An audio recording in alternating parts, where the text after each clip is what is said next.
오늘도 예레미야서 27장에 기록된 이 말씀을 통해서 하나님께서 주시는 은혜를 우리가 함께 나누기를 원합니다.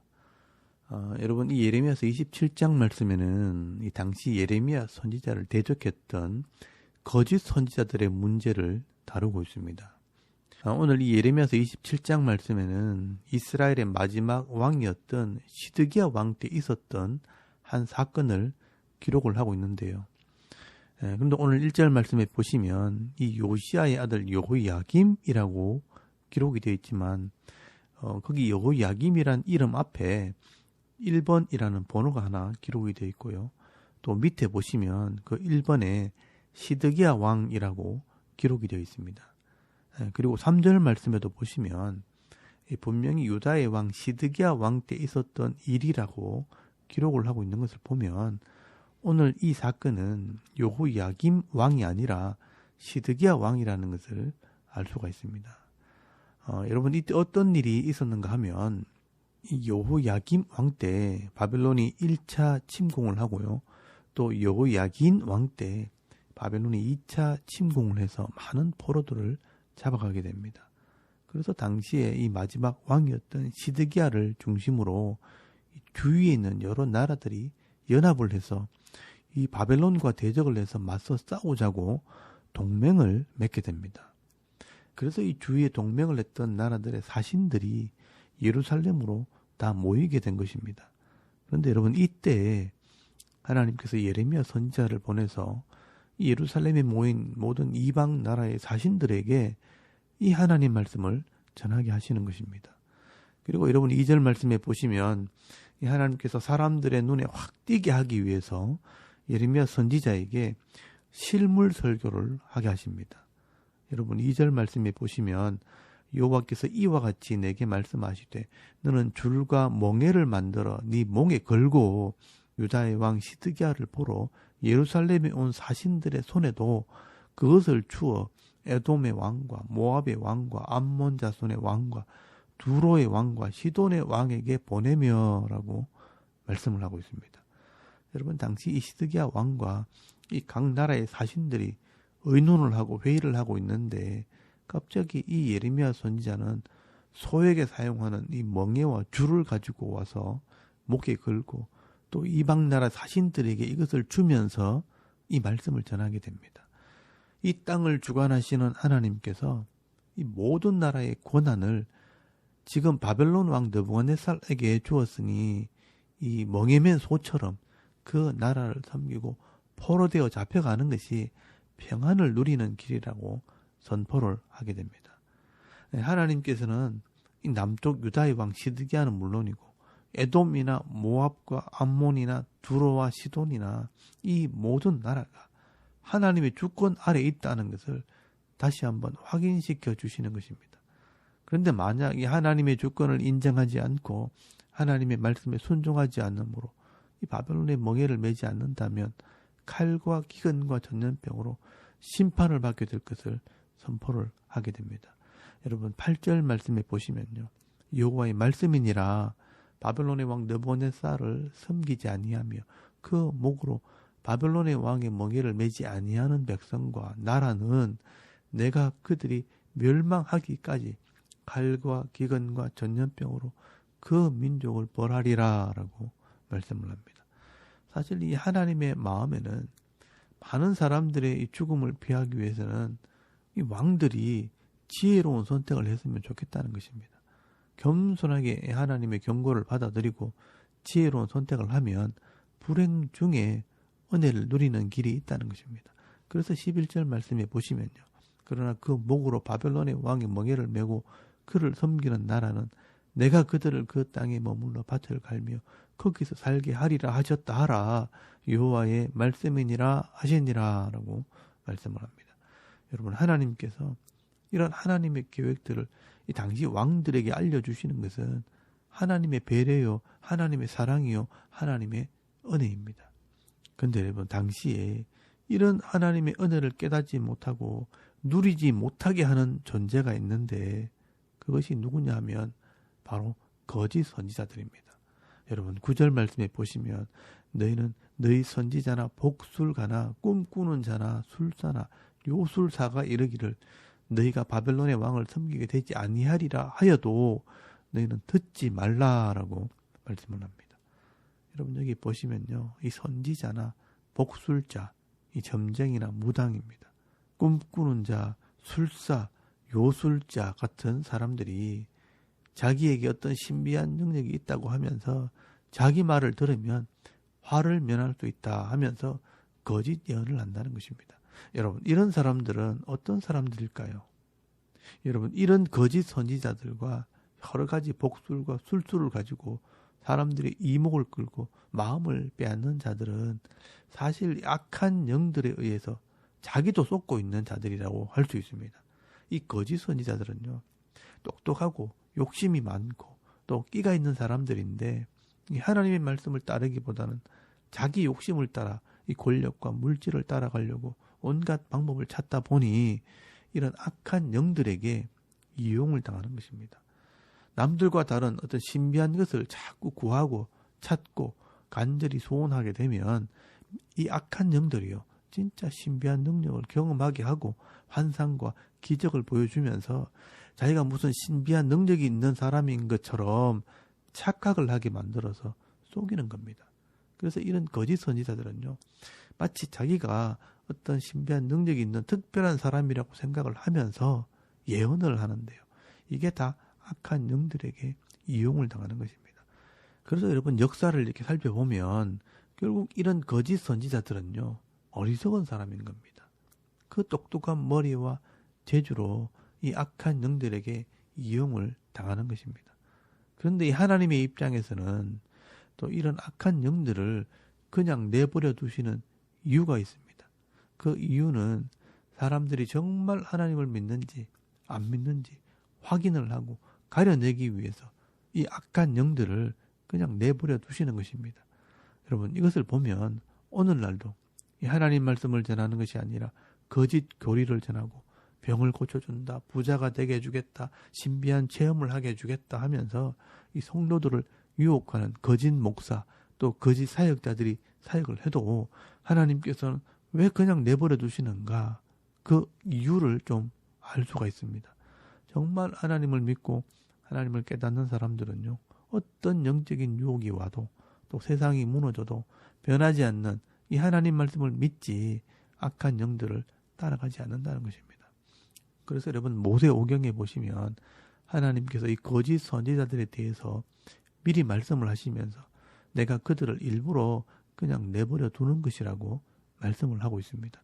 여러분 신명기 13장 3절 말씀을 한번 찾아보시기 바랍니다. 거기 보시면요, 너는 그 거짓 선지자나 꿈꾸는 자의 말을 청종하지 말라. 이는 너희 하나님 여호와께서 너희가 마음을 다하고 뜻을 다하여 너희 하나님 여호와를 사랑하는 여부를 알려 하사 너희를 시험하심이니라 라고 말씀을 합니다. 또 여러분 신약 성경에도요, 똑같은 말씀이 기록이 되어 있습니다. 여러분 데살로니가 후서 2장 9절에서 12절까지 말씀을 한번 찾아보시기 바랍니다. 거기 보시면요, 악한 자의 나타남은 사탄의 활동을 따라 모든 능력과 표적과 거짓 기적과 불의의 모든 속임으로 멸망하는 자들에게 있으리니 이는 그들이 진리의 사랑을 받지 아니하여 구원함을 받지 못함이라. 이러므로 하나님이 미혹의 역사를 그들에게 보내사 거짓 것을 믿게 하심은 진리를 믿지 않고 불의를 좋아하는 모든 자로 하여금 심판을 받게 하려 하심이라 라고 말씀을 합니다. 여러분 이 말씀들을 잘 보시면요, 이 구약시대나 이 신약시대나 하나님께서 이 하나님 말씀을 진짜 믿는 자와 믿지 않는 자를 가려내실 때 가짜를 보내면 진짜 이 하나님 말씀을 믿는 자들은 이 가짜를 따라가지 않는다는 것입니다. 그러므로 이런 하나님의 말씀에 대한 지식과 믿음이 없는 자들은 이 하나님의 말씀에 대한 지식이 없기 때문에 이런 거짓 선지자의 말을 들어도 이게 진짜인지 가짜인지 구별할 수도 없기 때문에 저 사람들을 따라가면 뭔가 있으려나 하면서 유혹을 받게 된다는 것입니다. 그래서 하나님께서 늘 경고하시는 것입니다. 진리의 말씀을 붙들어라. 이 하나님 말씀에 귀를 기울이라 라고 말씀을 하시는 것입니다. 여러분 오늘 12절 말씀에도 보시면 이 하나님께서 유다왕 시드기야에게 경고를 하십니다. 내가 이 모든 말씀대로 유다의 왕 시드기야에게 전하여 이르되 왕과 백성은 바벨론 왕의 멍에를 목에 메고 그와 그의 백성을 섬기소서. 그리하면 사실이라 라고 말씀을 합니다. 이 하나님 말씀대로 순종하라고 말씀을 하는 겁니다. 그리고 14절 말씀에도 보시면 그러므로 당신은 바벨론의 왕을 섬기게 되지 아니하리라 하는 선지자의 말을 듣지 마소서. 그들은 거짓을 예언함이니이다 라고 경고를 하고 있습니다. 제발 좀 정신을 차리고 이 거짓 선지자들을 조심하라고 말씀을 하는 것입니다. 우선 듣기에는 좋은 말 같지만 사실은 거짓 예언이라는 것입니다. 당시 이스라엘 백성들이요 2번이나 포로로 잡혀갔고 지금 여전히 악을 행하기 때문에 또 잡혀가게 될 텐데 이 거짓 선지자들은 이제 이 바벨론 왕을 섬기는 일이 없을 것이라고 거짓 예언을 한다는 것입니다. 그리고 여러분 16절에서 17절까지 말씀해 보시면 이 거짓 선지자들이 교묘하게 또 거짓말하는 것이 뭐냐면 지금 잡혀갔던 포로들과 빼앗겼던 것들이 곧 돌아올 것이라고 더 좋은 이야기를 자꾸 해주는 것입니다.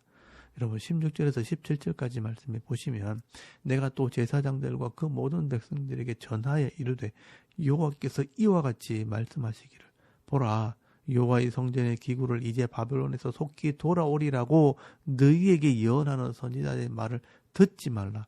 이는 그들이 거짓을 예언함이니라 하셨나니 너희는 그들의 말을 듣지 말고 바벨론의 왕을 섬기라. 그리하면 살리라. 어찌하여 이 성을 황무지가 되게 하려느냐라고 말씀을 합니다. 여러분 지금 이 두 가지 이야기만 들어보면 나라는 망하지 않게 될 것이고 잡혀간 사람들은 곧 돌아오게 될 것이라고 예언하는 말이 훨씬 좋게 들립니다. 예레미야 선지자처럼 이 나라는 망하게 되니까 바벨론으로 잡혀가서 순종하는 길이 백성들을 살리는 길입니다 라고 말하는 것은 왕으로서는 기분이 나쁜 이야기고 화가 나는 이야기입니다. 그런데 여러분 그 당시에 이런 두 사람의 말을 들었을 때 어느 것이 정말 하나님의 뜻인지 구별하기 위해서는 결국은 하나님의 마음을 알아야 이 선지자의 말도 들리게 되는 것입니다. 그런데 여러분 이 하나님 마음을 알려면 결국 이 하나님 말씀을 배워야 하고요. 또 역사를 공부해야 하나님께서 어떻게 일하시고 어떻게 우리를 다스리고 있다는 것도 알게 되는 것입니다. 여러분 이 하나님의 말씀을 알아야 이 백성들이 타락한 것도 알게 되고요. 하나님께서 왜 심판을 하시는지도 알게 되는 것입니다.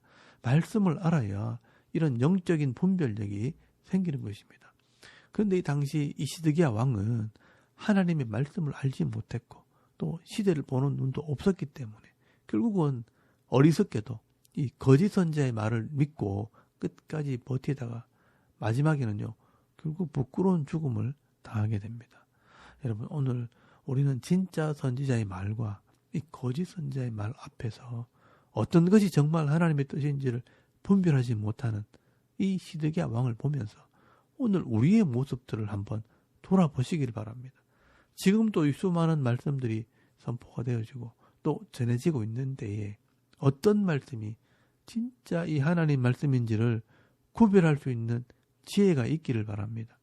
여러분 성도가 이 하나님 말씀을 바로 알아들어야 바른 믿음과 바른 삶을 살아가게 되고요. 또 바른 믿음과 바른 삶을 살아야 하나님께서 주시는 은혜와 복도 받아 누리게 되는 것입니다. 여러분 이 과거에 이 예레미야 시대는요.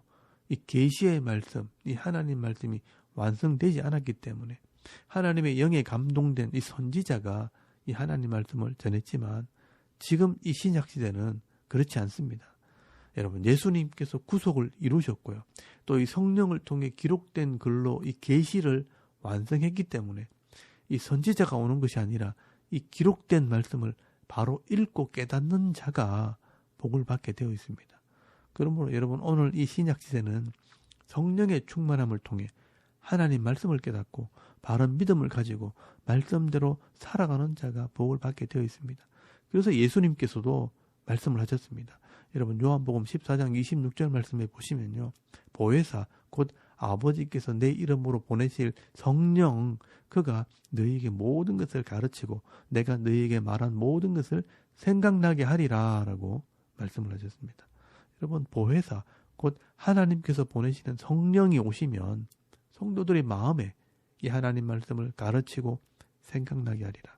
이 성령이 하나님 말씀을 깨달아 알게 하셔서 이 하나님 말씀을 순종하게 하시는 시대가 바로 오늘 우리들이 살아가는 이 신약 시대입니다. 그래서 여러분 오늘 이 시대는요. 어떤 능력 있는 사람을 따라가거나 신비한 일을 행하는 사람을 따라가서는 안 되는 것입니다. 이 하나님 말씀을 따라가고요. 또 말씀을 잘 해석하고 가르치는 사람과 함께 은혜를 나누며 바른 길을 가려고 애를 쓸 때 하나님께서 이 성령을 통해 우리를 인도해 가시는 것입니다. 그런데 여러분 이것은 이미 에스겔서에 예언이 되어 있고요. 이것이 하나님의 계획이었습니다. 여러분 에스겔서 36장 26절에서 27절까지 말씀해 보시면요. 기록해 놓았습니다. 한번 찾아보시길 바랍니다. 에스겔서 36장 26절에서 27절까지 말씀해 보시면 또 새 영을 너희 속에 두고 새 마음을 너희에게 주되 너희 육신에서 굳은 마음을 제거하고 부드러운 마음을 줄 것이며 또 내 영을 너희 속에 두어 너희로 내 율례를 행하게 하리니 너희가 내 규례를 지켜 행할지라 라고 말씀을 합니다. 여러분 당시 이스라엘 백성들이 바벨론의 포로로 잡혀갔을 때 이 에스겔 선지자를 통해서 하나님께서 앞으로 되어질 일들을 미리 말씀하신 것입니다.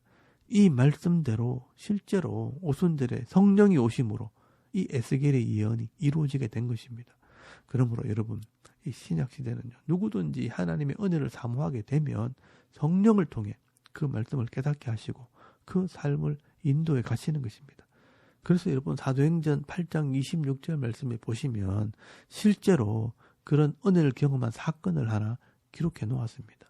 당시에 이 에티오피아에서 온 내시가 예루살렘에서 예배를 드리고 고향으로 돌아갈 때 이 마차 위에서 이사야서 53장 말씀을 읽는데 도무지 이해가 되지 않는 것입니다.